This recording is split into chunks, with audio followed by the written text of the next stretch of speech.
Kaolack niki suba pour lancement du projet Promorin alors Mansour Faye nag moom dal na si ko bu baax si kaw ki nga xam ne moo di le président Bassirou Diomaye Diakhar Faye moom Mansour Faye nee na projet bi Macky Sall moo ko moom Mansour Faye nee na régime bi dafa manqué culture d'état moom Mansour Faye nee na Diomaye nag na taxaw nag le président Bassirou Diomaye Diakhar Faye tàcc bu baax a baax li nga xam ni itam Macky Sall bàyyi na ko fi comme ay projet. Je cite sa phrase. On espère que Diomaye va reconnaître les mérites de Macky. Nous attendons de le comportement d'une républicaine élégante. Suba Inch'Allah ki nga xam ne que moo di Diomaye suy dem moom Mansour Faye jàpp na ni Diomaye war na mën a gëm ni Macky Sall il a été élégant avec lui ndax bàyyi na ko fi lu bëri nag loo xam ni itam tey jii daf koy daal di continuer ndaxte moom jàpp na ni régime bi fi nekk danoo manqué culture d'état. Alors naka la war a mën a comprendre cadre Mansour Faye si on sait que ni l'état est une continuité concrètement. Oui, mais il a bien dit état c'est une continuité. Macky Sall ba muy ñëw en 2012 Abdoulaye bàyyi na ko fi ay chantier Abdoulaye ba muy taxaw di naan may leen ma eggali sama chantier gars yi ne ko du si dal mais c'est des chantiers que Macky Sall a élaboré après dans la suite. Même comment dire l'autoroute à péage chantier Abdoulaye Wade la woon. Maintenant Mansour Faye aussi ça peut se comprendre. Il est de Benno Bokk Yaakaar, il est de APR. Il défend l'intérêt de Macky Sall. Politiquement il est dans la politique Mansour Faye. Ça peut se comprendre li muy wax ni parce que ñoom loolu kese moo leen fi dese la politique, faire de la politique. Même bu xonkee sa nga ne dafa weex.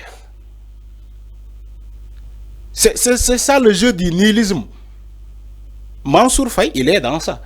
Même Diomaye sax bu wekki yoon asamaan si andi ko Sénégal day ne sax loolu œuvre Macky Sall la te kenn mënu si dara. C'est sa conviction. Diomaye bu tabaxee Sénégal ba mu mel ni Dubaï Mansour Faye day ne projet Macky Sall la kenn mënu si dara. Waa Benno Bokk Yaakaar dañuy ne projet Macky Sall la. Donc loolu je crois que alibi la bu politiciens yi di utiliser pour diaboliser un régime qui est en place. Ça a toujours été comme ça.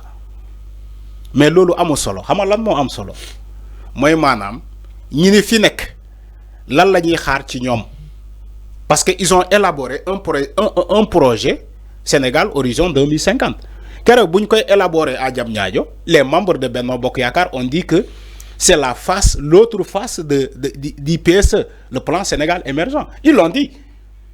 Donc Mansour Faye lu muy wax ni du lu bees yàgg nañu ko wax. dañu ne ñii seen plan seen projet Sénégal horizon 2050 ci PSE bi lañ ko jëlee. Donc ils sont en train de répéter ñu ngi répéter baatu boobu booba léegi ñu ngi répéter baatu boobu parce que ils font de la politique. Ils sont des politiciens et ils jouent avec la chose politique. Et kenn mënu ci dara.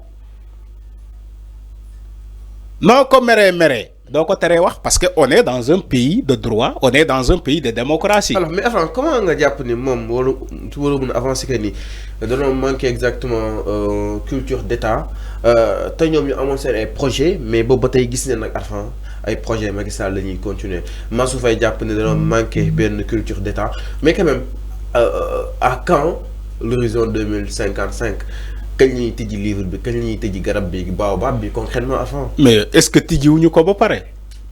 Parce que ils sont en train de lancer des projets. Mais projets yi. Mais Barke Demba Ndiaye le ministre de l'hydraulique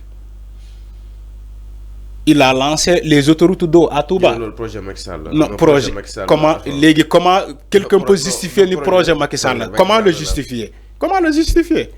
Je dis comment le justifier. Non, je dis comment le justifier. Ni que étant un projet de Macky Sall. Quand il dit que c'est un projet de Macky Sall, il faut le justifier.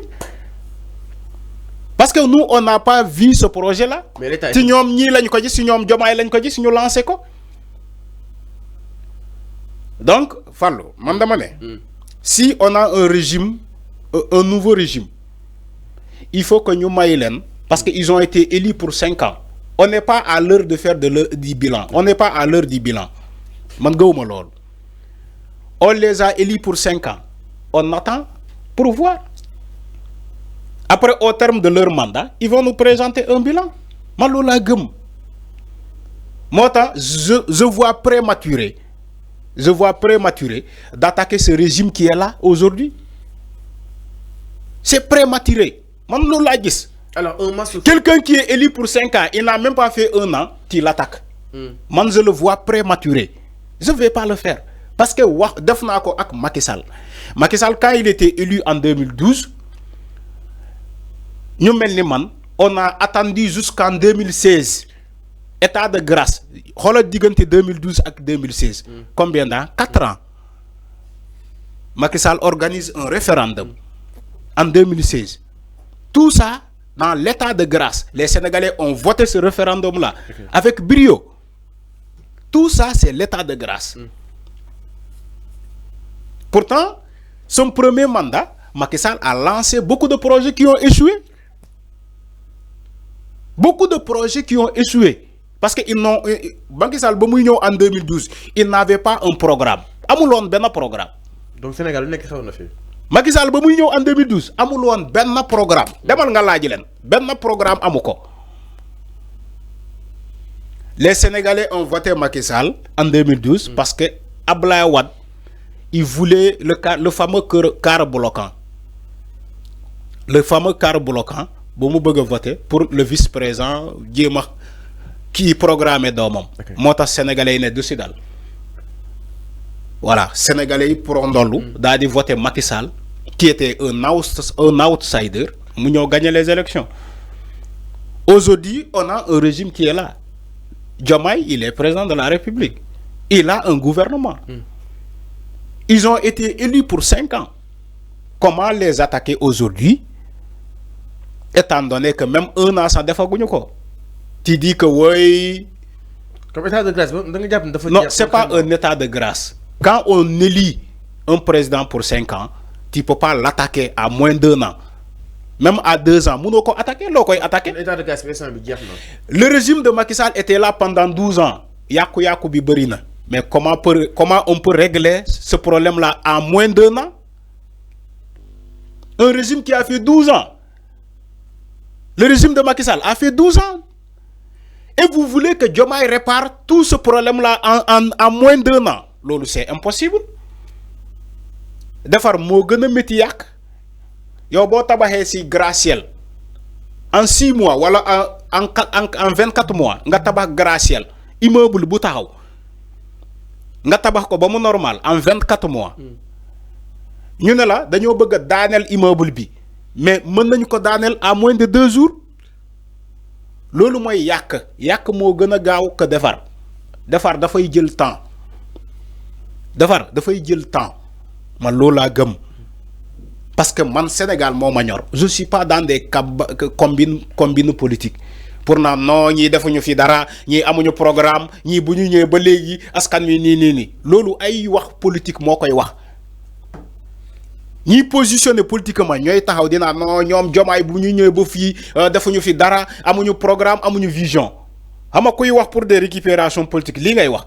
Pour askan bi ne non li nga wax sa deug la ñi gisuñu suñu bop. C'est pas comme ça. Alors, vu que quand on élit un président pour 5 ans, on ne le critique pas à moins d'1 an. Donc c'est impossible. Alors, Sénégal, qu'est-ce que vu que l'État est une continuité, est-ce que Mansour Faye c'est le président Bassirou Diomaye Diakhar pour reconnaître publiquement les mérites de Macky Sall, est-ce que peut-être Diomaye va le faire concrètement? Non, ce n'est pas Diomaye qui va santer les mérites de Macky Sall. C'est le peuple. Parce que Macky Sall n'a pas gouverné pour Diomaye. Macky Sall a gouverné pour le peuple et pour le peuple. Donc c'est le peuple qui va sentir les louanges de Macky Sall. Mais pas Diomaye. Mais pas Diomaye. C'est pas Diomaye. Mansour Faye dafa djoum. C'est pas Diomaye. C'est le peuple qui doit chanter les louanges de l'ancien président Macky Sall. Si le peuple ne le fait pas, mais nous ne pouvons forcer le peuple. Nous ne non, Macky Sall defar na li, tàccu leen. Ñu tàccu. Non, quand même. On ne le fait pas. C'est le peuple qui constate. Après le terme du mandat, le peuple constate ni que Dioude, Ligéine, voilà Ligéine, voilà li. Il constate. alors mi ngi noonu par rapport ak li nga xam ne que moo di la sortie de Mansour Faye jëm si projet bi nga xam ni itam moom le président Bassirou Diomaye Diakhar war a amal niki li nga xam ne que moo di ëllëg incha allah foofu sa diwaanu Kaolack nangaan ñu daan ñu itam si beneen ponk sans plus tarder ginnaaw loolu.